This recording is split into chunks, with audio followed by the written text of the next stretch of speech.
when people think about budgeting, they're probably like, oh my gosh, I hate it. I can't stick to it.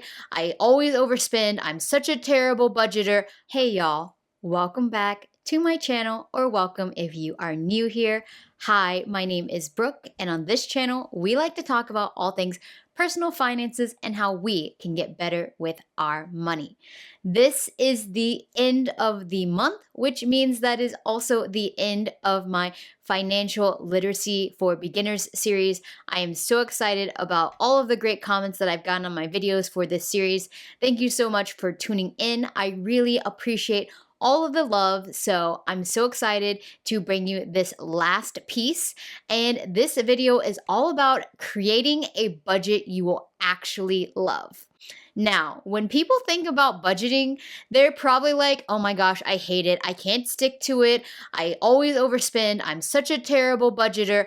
But don't worry, this video is going to give you the tools and strategies that you need to make a budget that you're actually going to love and stick with. And as you know, I also share my real life budget here on this channel, so make sure that you check out my budgeting playlist that has all of my budget with me videos on there. And for me specifically, I like to do what is known as the zero-based budgeting method, which means that all the money that you have coming in, you're going to assign every dollar a job in your budget. And I've also created a couple of videos about how to make a budget on Google Spreadsheet, and also some main pitfalls that you may have when you first start out budgeting. So I will also link all of those videos down in the description below so you can learn more about different parts of budgeting. But for this video, I really want to talk to you about mindset. I want to talk to you about making sure that you create a realistic budget for you and you start working towards your financial goals. So first, let's go over the key ingredients that you need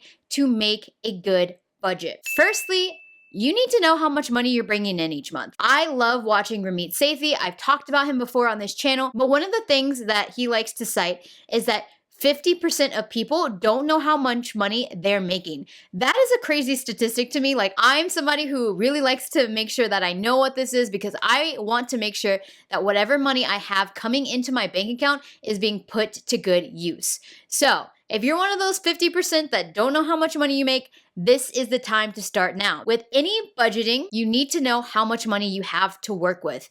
Now, if you only have $3,000 to work with, if you only have $4,000 to work with, that's totally okay. You don't have to have $10,000, $15,000 each month to work with in order to make a budget that you're going to love. So it's okay if your income is not where you would like it to be. All you need to do is be honest and get your starting value, because that is going to help you to make sure all of your numbers are going to fit within how much money you are making. Number two, you need to know all of your fixed expenses. We talked about this in my emergency fund video, so if you want to go learn more about what is considered a fixed expense, you can check out that emergency fund video, because in your emergency fund, you are going to want all of those fixed expenses to be in there to weather any storms. So with your fixed expenses, we're going to talk about your housing, we're going to talk about your transportation, and we're going to talk about your debt. You need to make sure that you are servicing all of these, because this is what's going to keep you financially afloat. So make sure when you're talking about your housing, you're also including any utilities that you pay for. You're including HOA fees if you own a home and you're in an HOA, property insurance, taxes, all that kind of stuff. And make sure that you don't feel overburdened by how much money you are putting towards your housing each month. Now, a lot of different financial people will tell you different numbers about what you should keep it under based on your gross income or based on your fixed income. And for me, I think the best thing that you should do is to really try and minimize it as much as you can without sacrificing the kind of lifestyle that you need. So if you have 3 kids and you are trying to meet that threshold that some money guru told you out there online, and you're like, I can't cut it on a 500 square foot house with 3 kids because it fits within that percentage, that's okay. You need to recognize that maybe that's just not for you. And what you need to do is to make sure that you have a house that works for your situation. So really what I'm talking about here is making sure that your housing situation works for you, but you still feel like you have enough room in your budget to not feel like you're living paycheck to paycheck. Then after your housing, you're going to talk about your transportation. This is another big category in most Americans' budgets because the US is a heavily car reliant society. We've built it that way to make sure that we are living in a society that is ruled by cars. So that's just a fact of being in the US. And so we have to factor that into our budget. So when it comes to your transportation, I want you to think about your car payment, if you have one, how much gas you're using, what is your insurance. I know a lot of people forget about this. And what I would recommend is to look into doing a 6-month policy, which means that you're going to pay your insurance in a lump sum instead of monthly. This usually saves you a good amount of money if you do it this way. So make sure to look into that. And if you are doing a 6-month policy, then what you want to be doing is setting aside that money into a sinking fund. I have a great video all about sinking funds, about how to use them in Ally Bank. So make sure to check out that video to learn more about sinking funds. But that way you know that you're going to have enough money to cover your insurance and you're going to be getting that good rate because you are doing the 6-month policy and paying those 6 months upfront. When you think about transportation, think about car payments, think about insurance, think about car maintenance, think about gas, all that stuff rolled into your transportation. Or if you live in a metro area and you don't own a car, then think about your bus passes, your metro passes, those kinds of things. Thirdly, you want to think about your debt payments because we never want to default on our payments. I made a video last week talking all about the different ways that you can pay off debt, so make sure to check out that video. For your budget, you really just want to make sure that you know that you have your minimums covered. Now, once you have all those fixed expenses, you have your housing, you have your car, you have your debts, you're going to take that number, whatever it is, and you're going to subtract it from how much money you make net. Now, there's a difference between gross and net. So gross income is what you get paid before taxes, insurance, benefits come out of your check. So if you're working a job and they say that, oh, you're going to get paid $75,000 a year, that is your gross income. That does not take into account what you're actually going to get in your bank account each month. So don't count on $75,000 divided by 12. That's how much money you're going to spend each month. You do not have that in your budget. What you have in your budget is the net. So now that you have that number, then we know how much money can go into our variable spending. So our variable spending, some of it's going to be spending that you have to do monthly, like your groceries and stuff like that. And what I like to say for variable expenses is look at the last 3 months of your spending and then take those numbers, add them together, and then divide by 3, and that will give you an average of how much you spent in that category over the last 3 months. This is a way to build your realistic budget that you're gonna love. Because if you say, oh, I only spend $300 on groceries each month, that's what I'm gonna put in this category, but really you've been spending $500 on groceries each month, when you get to the end of the month and you're like, oh my gosh, I overspent my grocery budget by $200, you're gonna say, great, now I need to quit. Now I need to restart.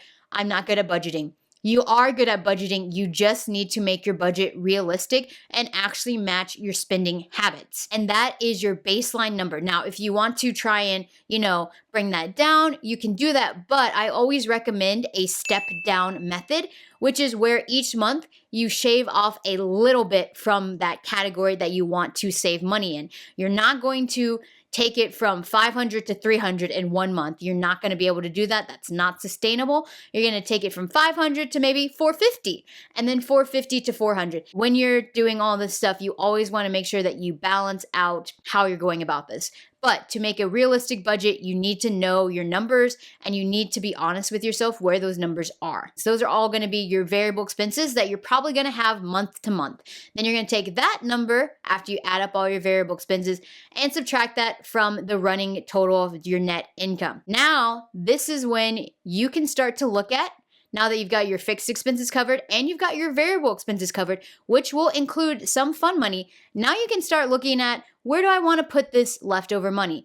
If you have no leftover money, this is when we need to reevaluate. Maybe we are spending a little bit too much on eating out each month. Or maybe we bought a car that is way too expensive for us. What do we need to do in order to get our expenses down so that we have a little bit of wiggle room each month at the end of the month. Because I never want you to be spending more than you make, because when you do that, that's how you get into debt, because you don't have the cash to go to the grocery store and buy your groceries. There are things that you're going to have to just be honest with yourself. If your fixed expenses and your variable expenses are more than what you are taking home each month, something's got to give. And for me, if I were in that situation, what I would want to do is I would want to make a list of the top 3 things that I value in my life. And once I have those top 3 values, then that's where I know, okay, I really value eating out, I really value traveling, I really value spending time with my family.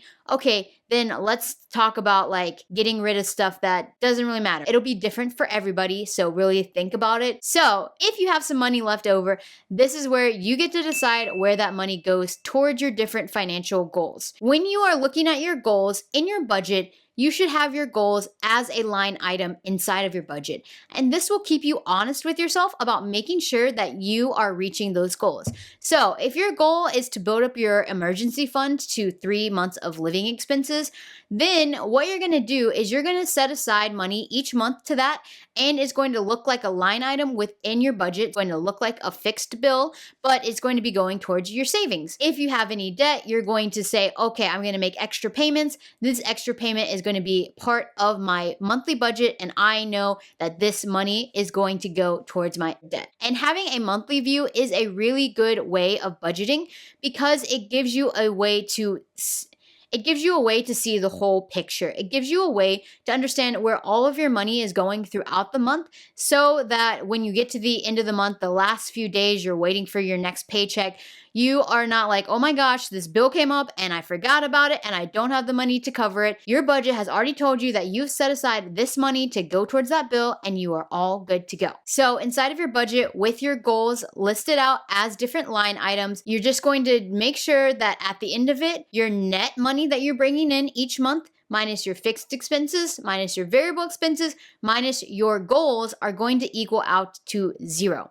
For me, that is one of the easiest budgeting methods, because it just makes sure that you're not overspending, and you can also make it your own. You don't have to spend your money in the same way that other people do. So some of the pitfalls that you can go into when you are first starting to budget is, again, what I've said before, not being realistic with yourself about what your money is going towards. Be honest with yourself. Look at your bank statements, look at your credit card statements, understand your spending habits first before you try to make a budget. If you try to make a budget that doesn't actually match your spending habits, this is when you're going to feel defeated. I don't want you to feel that way. I want you to feel like knowing where your money is going each month is empowering, because you are working towards your goals. You are making sure that you are setting yourselves up for a bright future. So if you have any thoughts about how to make budgeting more fun, or any of the different budgeting methods out there, make sure to leave those down in the comments below. But I really hope that this series helped you out during Financial Literacy Month. I'm so sad that this series is coming to a close, but I am still going to be putting out my videos each week on my channel, so please make sure to like and subscribe to know every time I put out a new video, and I will see you all next time. Bye, y'all.